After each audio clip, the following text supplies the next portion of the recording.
Welcome to new TV Telugu. పశ్చిమ బెంగాల్ అధికార party Trinamool Congress కు ఎన్ఫోర్స్మెంట్ డైరెక్టరేట్ గట్టి షాక్ ఇచ్చింది. మనీ లాండరింగ్ నిరోధక చట్టం కింద ఆ పార్టీకి చెందిన 3 బ్యాంక్ ఖాతాలను ఈడీ అధికారులు స్తంభింపజేశారు. ఈ ఖాతాలో సుమారు 440.42 కోట్ల రూపాయల నిధులు ఉన్నట్లు అధికారులు వెల్లడించారు. ఏవియేషన్ రంగానికి చెందిన కేర్వెల్ గ్రూప్ ఆఫ్ కంపెనీస్కు సంబంధించి జరుగుతున్న అనుమానాస్పద ఆర్థిక లావాదేవీలపై ఈడీ సుదీర్ఘ దర్యాప్తు చేస్తోంది. ఈ కేసు విచారణలో భాగంగా ఢిల్లీ, ఎన్సీఆర్, కోల్కతా పరిసర ప్రాంతాల్లోని 5 చోట్ల సోదాలు నిర్వహించిన అనంతరం ఈడీ ఈ నిర్ణయం తీసుకుంది. ఈడీ ప్రాథమిక దర్యాప్తు వివరాల ప్రకారం ఏప్రిల్ 2023 నుంచి జూన్ 2026 మధ్య కాలంలో టీఎంసీకి చెందిన హెచ్డిఎఫ్సి బ్యాంకు ఖాతాల నుంచి సుమారు 160 కోట్లను కేర్వెల్ ఏవియేషన్ ఇండియా ప్రైవేట్ లిమిటెడ్, దాని అనుబంధ సంస్థలకు బదిలీ చేశారు.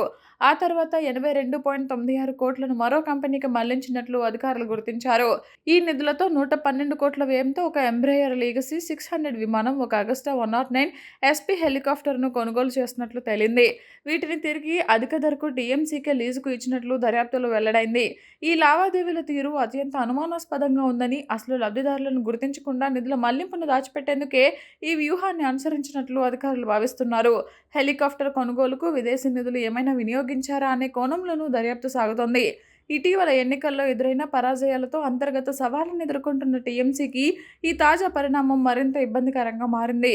ఈ నిధుల మూలాలపై ఆ పార్టీకి చెందిన రెబెల్ ఎమ్మెల్యేలు గతంలోనే పశ్చిమ బెంగాల్ పోలీసులకు ఫిర్యాదు చేయడం గమనార్హం.